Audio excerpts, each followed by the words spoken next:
Hey, Will, this Eagles team runs the football as well as anybody in the league, and I think they've run it more since you guys played them.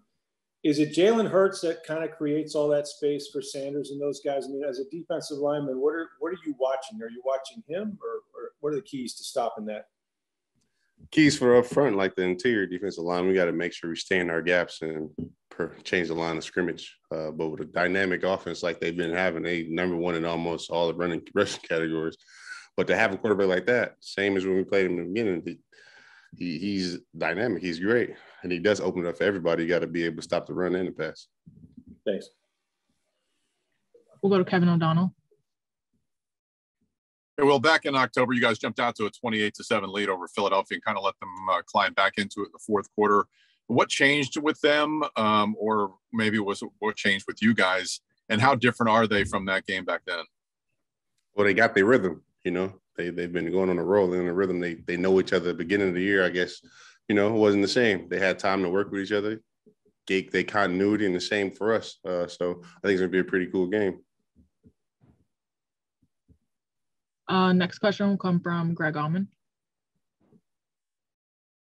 Hey, Will, that first Eagles game, obviously not only had they found their run attack at that point, but you guys were the number one run defense in the league. That's back when teams were barely trying to run the ball against you. I think Philly had 7 carries for 21 yards in the first half of that game. What do you think has changed in 10 weeks since then that teams are running better against you guys? And how do you get back to that on Sunday?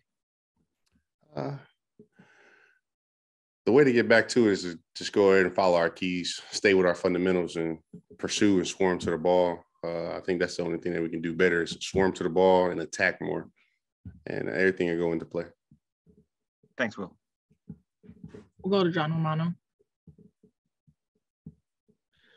When you're facing a quarterback like Jalen Hurts, do you have to dial back your aggression a little bit on the pass rush, as you were talking about before, to make sure that you stay in the gaps? Or is that dangerous not to be, to go in with the normal level of aggression going after a quarterback? With any quarterback, you got to be able to have that happy medium of being able to rush aggressively but stay in your pass rush lanes. And I think that we rush well together with all the different type of groups that we have.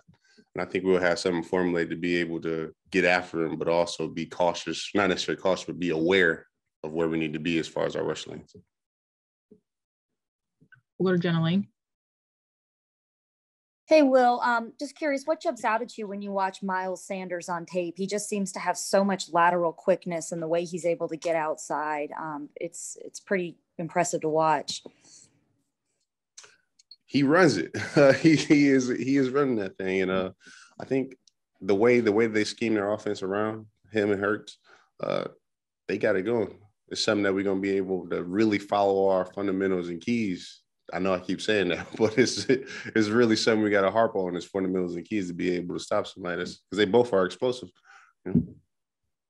Thank you. We'll go to Joey Knight. If any media have questions, please raise your hand. Hey, well, last year obviously was the first playoff experience for a lot of you guys.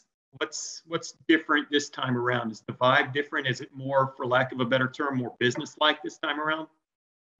The mindset doesn't change. The mindset wouldn't change. I think the only difference is we definitely got fans in the stands. And it's a really good thing to be able to come home and be able to have this home game because we know the Buc Nation going to have it rocking. So that's really the biggest difference for me. Thanks. We'll go to JC Allen. Well, you've seen an uptick in your production as a pass rusher this year, getting those sacks on the board. What do you kind of attribute that to this season? Trying to be consistent in the craft, just keeping it going. And then I'm working with some great pass rushers outside of me. So when somebody focus on them and give me a chance to work on my one-on-one rush and try to win, and I try to capitalize on that. So I got to thank the guys outside of me and next to me. We'll go to Carmen next. Hi, Will. Just wanted to say, first of all, switch gears a little bit. Congratulations on the Alan Page Community Award nomination. It's very well deserved, obviously. But it's my understanding the D-line is you know, they're launching the mobile food pantry, which is something that's going to happen, you know, throughout the year. It's not just a one-time event. And it's my understanding that you were a huge driving force behind that. Can you talk about why? We all came together in the group and we had some discussions about what we wanted to do, because we usually do the D-line does Christmas. And one of the things that we wanted to do is really make a difference, not just for that one day or that one event, but something that we can spread throughout the year. And the food pantry really hit home for me, because I know what it's like to not be able to eat. And if you well fed, or you just fed in general, you can do a lot more than just having a gift. You know, nothing that it's not necessarily mean material, but, you know, just get the food in there so people could come in to support their groceries at least twice a month, to come into the pantry. And I think that's huge. Why was it important to do something that was kind of more long lasting than just one event? I mean, I think, you know, so to have the long lasting food pantry is something that we can create a longer lasting legacy, you know. So with the D-line does Christmas, and it rocked. It does, right? We got to still do that as well. But I feel like everybody can contribute. It's not just a D-line thing, but anybody can really contribute and keep that thing going and keep it rolling for more than 1 year. And it's something that, like I said, not having, growing up the way I grew up, humble beginnings, not necessarily having anything to eat. And then being able to, I went to different soup kitchens when I was younger. So to be able to have something where you can go ride up in your car, pick it up, it's a little discreet. Nobody has to be in your business. Nobody has to know. You come and pick your groceries up. I think that's great. We'll go to Kevin O'Donnell. Hey, well, I want to touch on just the Jalen Hurts a little bit one more. Obviously, they run that read option a lot, and he can be dangerous with his legs. Is it important when you're facing a team like that is to keep that quarterback in the pocket to kind of force him to throw instead of run? Well, it really depends on the defense that we call them, but yes, it is. Like I say, because they got a lot of RPO as well, like the read, zone read, RPO, pass the ball, quick slants, and all that. So I got to harp on it again. The fundamentals, man, the fundamentals will definitely take us a very long way in this game. Thank you. We'll go back to JC Allen. If any media have questions, please raise your hand. Well, just wondering, you know, you spent so much of your time here, your entire career here. What would it mean to coming into a contract here? What would it mean to finish your career as a Tampa Bay Buccaneer? It would mean everything, to be honest with you. I love it here. This is home for me. To be honest, even listening and talking to other guys who come in from different teams or left to different teams, I really wouldn't know what to do outside of this place, you know. I know the community here. The community knows me. I know the staff. I know the building. I don't know. It's nothing even I really even think about. We'll go to Jalen.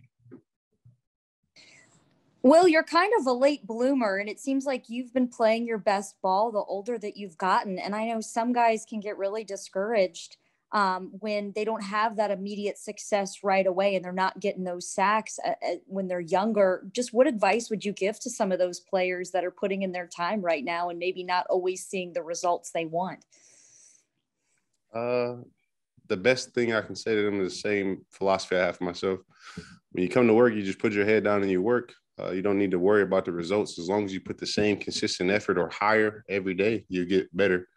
And just because you don't see it right now doesn't mean it won't happen. You know, so you don't count what reps you get. You make each rep count, and that's the only way you can succeed. How meaningful has it been for you as you've gotten older? Maybe you're in a position to appreciate even more because of the work that it took to get there, that you had to take a little bit of a longer path. Yeah, I've been working quite a bit. But like I said, I really don't think about it in terms of that. I just know make the opportunity count.